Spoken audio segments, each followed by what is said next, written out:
حدیث نمبر 7431 اور اس کے راوی ہیں حضرت ابو ہریرہ رضی اللہ تعالیٰ عنہ۔ انہوں نے نبی صلی اللہ علیہ وآلہ وسلم کو فرماتے ہوئے سنا، بنو اسرائیل میں ایک پھلبیری والا، ایک گنجا، ایک اندھا، 3 آدمی تھے۔ اللہ تعالیٰ نے ان کو آزمانا چاہا تو ان کی طرف ایک فرشتہ بھیجا۔ وہ پھلبیری والے کے پاس گیا اور اس سے کہا، تمہیں سب سے زیادہ کیا چیز پسند ہے؟ اس نے کہا، خوبصورت رنگ اور خوبصورت جلد، اور جس کی وجہ سے لوگ مجھ سے گھن کرتے ہیں وہ مجھ سے دور ہو جائے۔ اس پر فرشتے نے اس پر ہاتھ پھیرا تو اس کی بیماری دور ہو گئی اور اسے خوبصورت رنگ اور خوبصورت جلد عطا کر دی گئی۔ فرشتے نے کہا، تمہیں مال کون سا زیادہ پسند ہے؟ اس نے کہا، اونٹ، یا کہا گائے۔ اسحاق کو شک تھا، مگر یہ بات یاد تھی کہ پھلبیری والے اور گنجے میں سے ایک نے اونٹ اور دوسرے نے گائے کا کہا۔ فرمایا تو اسے 10 مہینے کی حاملہ اونٹنی دے دی گئی، اور فرشتے نے کہا، تمہیں اللہ اس میں برکت عطا کرے۔ پھر وہ گنجے کے پاس گیا اور اس سے کہا، تمہیں سب سے زیادہ کیا چیز پسند ہے؟ اس نے کہا، خوبصورت بال، اور یہ بیماری مجھ سے دور ہو جائے جس کی بنا پر لوگ مجھ سے نفرت کرتے ہیں۔ فرمایا تو فرشتے نے اس پر ہاتھ پھیرا تو اس کی بیماری دور ہو گئی اور اسے خوبصورت بال عطا کر دیے گئے۔ فرشتے نے کہا، تمہیں کون سا مال زیادہ پسند ہے؟ اس نے کہا، گائے۔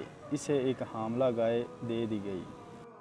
فرشتے نے کہا، اللہ تعالیٰ تجھے اس میں برکت عطا کرے۔ فرمایا پھر وہ اندھے کے پاس آیا اور اس سے پوچھا، تمہیں سب سے زیادہ کیا چیز پسند ہے؟ اس نے کہا، اللہ تعالیٰ میری بصارت لوٹا دے تاکہ اس کے ذریعے سے میں لوگوں کو دیکھ سکوں۔ کہا تو اس نے اسے ہاتھ پھیرا تو اللہ تعالیٰ نے اس کی بینائی اسے لوٹا دی۔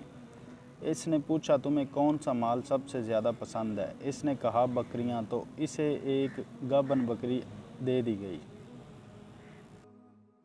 ان دونوں اونٹنی اور گائے کے بچے ہوئے اور اس بکری کے بھی بچے ہوئے۔ فرمایا اس پھلبیری والے کی اونٹوں سے بھری ایک وادی ہو گئی اور گنجے کی گائیوں سے بھری ایک وادی ہو گئی اور اس اندھے کی بکریوں سے بھری ایک وادی ہو گئی۔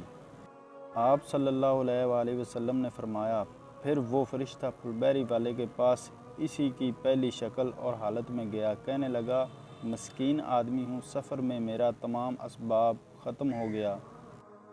آج اللہ کے اور اس کے بعد تمہارے سہارے کے بغیر منزل کو پہنچنا ممکن نہیں۔ میں تم سے اس ذات کے نام پر جس نے تمہیں خوبصورت رنگت، خوبصورت جلد اور مال عطا کیا، ایک اونٹ کا سوال کرتا ہوں جس پر سوار ہو کر میں اپنے سفر میں منزل کو پہنچ سکوں۔ اس نے جواب دیا، مجھ پر بہت سے لوگوں کے حقوق ہیں۔ اس فرشتے نے کہا، مجھے لگتا ہے کہ میں تمہیں جانتا ہوں۔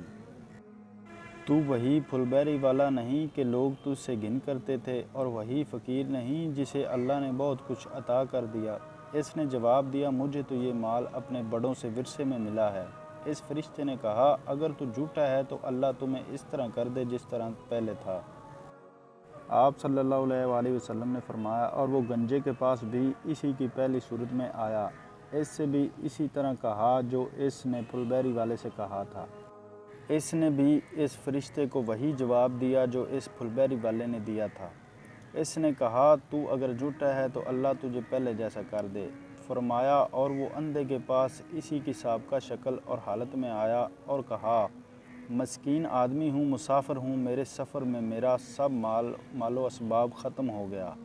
اب اللہ کی اور اس کے بعد تمہاری مدد کے بغیر منزل کو پہنچنا ممکن نہیں۔ میں اس ذات کے نام پر جس نے تمہاری بصارت تمہیں لوٹا دی، تم سے ایک بکری کا سوال کرتا ہوں جس کے ذریعے سے میں زاد راہ کا انتظام کر کے اپنے سفر میں منزل کو پہنچ جاؤں۔ اس نے جواب دیا، میں اندھا تھا، اللہ نے میری بصارت مجھے لوٹا دی۔ تو جتنا چاہے لے جا اور جتنا دل چاہے چھوڑ جا۔ اللہ کی قسم، اللہ کے نام پر تو جو بھی لے جائے میں اس پر تمہیں کوئی زحمت تک نہیں دوں گا۔ اس فرشتے نے کہا، اپنا مال سنبھال لے، تم سب کا امتحان لیا گیا تھا۔